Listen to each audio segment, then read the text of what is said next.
31 years. That's how long I gave Meridian Fabrication.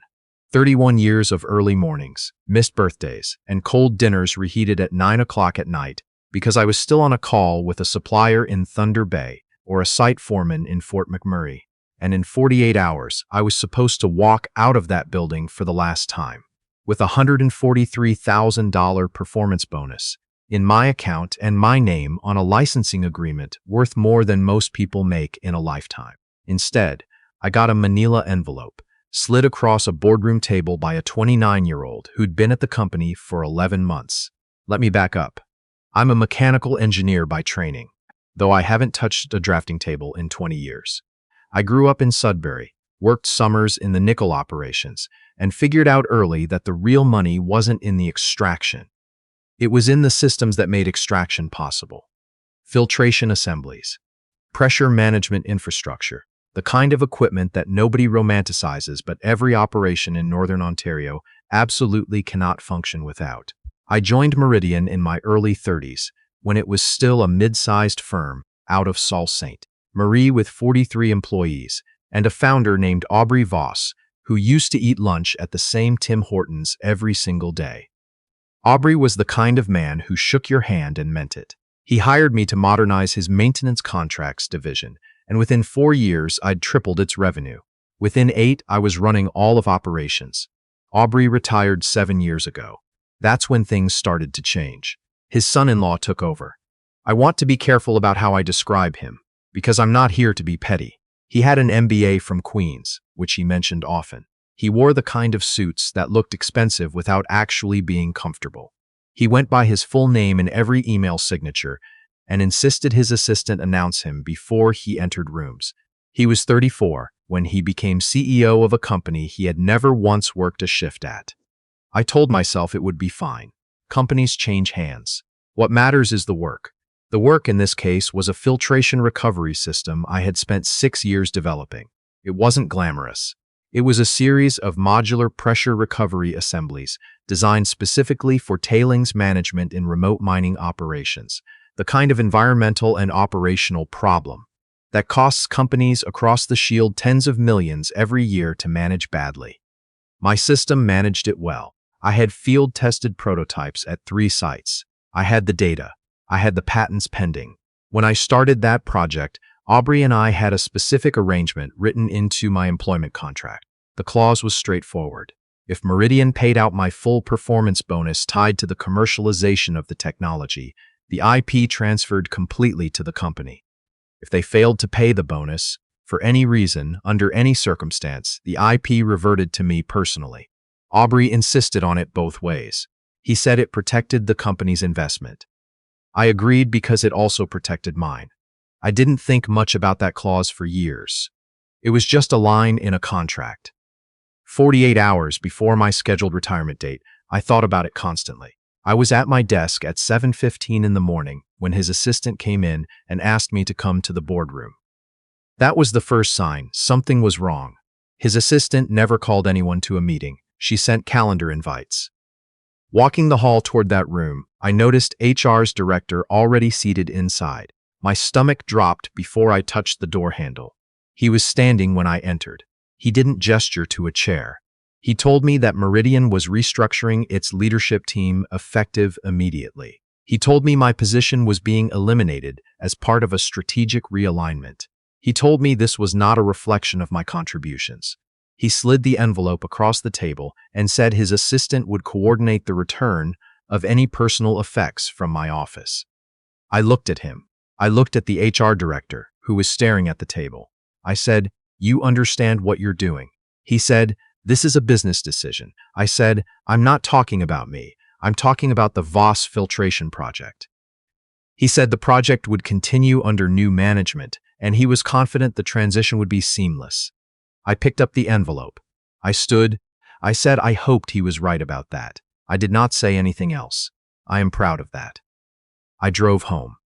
My wife was still at the house. She's a retired school administrator. She keeps early hours, and she was in the kitchen with the radio on when I came through the door 2 hours before I should have been home. She took one look at my face and turned the radio off. I sat down at the kitchen table and told her everything. She listened without interrupting, which is one of the things I have always loved about her. When I finished, she was quiet for a moment. Then she said, "Did you call your brother-in-law yet?" Her brother is an employment and intellectual property lawyer who has been practicing in Ottawa for 22 years. He is meticulous, occasionally infuriating, and exactly the person you want on your side when something like this happens. I called him that afternoon. He drove down the next morning. We spread everything across my home office, the original employment contract, every amendment, the bonus structure documentation, the IP licensing framework, correspondence going back to Aubrey's tenure. My brother-in-law read quietly for almost 2 hours. He made notes in his yellow legal pad the whole time. When he finished, he set his pen down and looked at me over his reading glasses. He said, "They have no idea what they just did." The clause was ironclad. He explained it to me slowly, the way he always does, because he knows I'm an engineer and I like to understand mechanisms. The bonus wasn't just compensation. It was the contractual trigger for the IP transfer. No bonus paid, no transfer executed. The patents, the field data, the proprietary assembly specifications I'd spent 6 years developing, all of it remained mine. Legally, unambiguously, personally mine. He also pointed out something I hadn't fully processed. Meridian was currently in active negotiation with a Calgary-based infrastructure consortium. The deal had been in the works for 14 months. The filtration technology was listed as a core asset of the transaction. The consortium's due diligence team had reviewed it. Their valuation was built around it. Without the IP, there was no deal. I didn't feel triumphant when he said that. I want to be honest about that. I felt tired. I felt the particular exhaustion of a person who has watched something they built for years get treated like a line item on a spreadsheet. I poured us both a scotch and we sat in the office for a while without saying much. My brother-in-law filed the formal notice 2 days later. He sent it to Meridian's legal counsel, to the HR director, and to the son-in-law's office. The notice was precise. Meridian had failed to fulfill the contractual condition for IP transfer. The technology and all associated materials remained the exclusive property of the original inventor. Any representation to third parties that Meridian held rights to this technology was, as of that date, legally inaccurate. I know what happened next because a former colleague, someone who'd been with the company nearly as long as I had and had survived the restructuring, called me 3 days after the notice was filed. He told me the consortium's legal team had been in contact with Meridian's board within 24 hours of receiving the notice. They had questions. Meridian's lawyers tried to manage it. But there wasn't much as the language in my original contract was not ambiguous. The consortium put the transaction on hold, pending clarification of asset ownership. By the 4th day after the notice was filed, the deal was suspended indefinitely. I learned later, through my brother-in-law's communications with Meridian's legal team, that the board had convened an emergency session. The son-in-law had apparently not disclosed the specific terms of my compensation arrangement to the consortium's due diligence team. Whether that was negligence or something else, I'll leave to others to judge.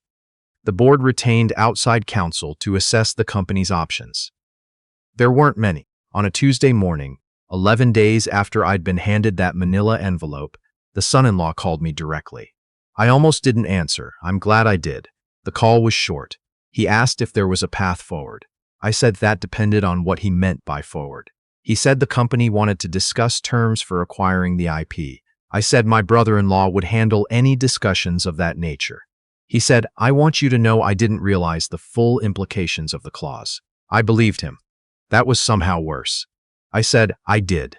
The negotiations took 6 weeks. My brother-in-law is thorough, and he enjoys his work, and he had considerable leverage. The final arrangement included a licensing fee structure that would pay me royalties on every commercial installation of the filtration system for 20 years. It included a formal letter of acknowledgement from the board, and it included a settlement figure for the wrongful termination that I am not permitted to disclose, but that my wife described as more than fair when she read the number. The son-in-law resigned 2 months later. I don't know the full circumstances. I didn't ask. The consortium deal eventually closed, renegotiated on different terms. I read about it in the Financial Post. My technology is in the agreement. My name is in the agreement. Meridian's new leadership team sent a brief email thanking me for my cooperation during the transition. I replied courteously and wished them well. I meant it, mostly. Here's what I want to say to anyone who has spent years building something inside a company that doesn't belong to you. Read your contract. Read every amendment. Understand what you own and what you don't, and make sure those lines are written somewhere. Nobody can argue with later. I didn't plan for that clause to save me. Aubrey put it there because he was a fair man who understood that people who build things should have a stake in what they build. I signed it without thinking much about the scenario where I'd need it. The scenario happened anyway.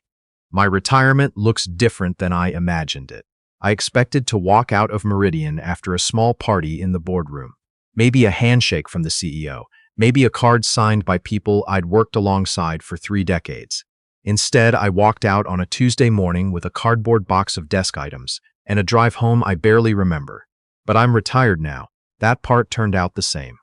My wife and I bought a place near Perry Sound last spring, a log house on a lake with a dock that needs work every June and a wood stove that needs work every October. My younger brother comes up most weekends in the summer. My daughter visits when her schedule allows, and her kids run off the end of the dock in a way that makes my chest ache with something I don't have a word for. My former colleague, the one who called me during the consortium situation, retired last year himself. We go fishing sometimes. He worked at Meridian for 27 years and still has opinions about the efficiency of the old maintenance scheduling system, which I appreciate. I am not angry. I want to be clear about that. I was, for a while, the particular cold anger of a person who has been dismissed without the courtesy of being seen.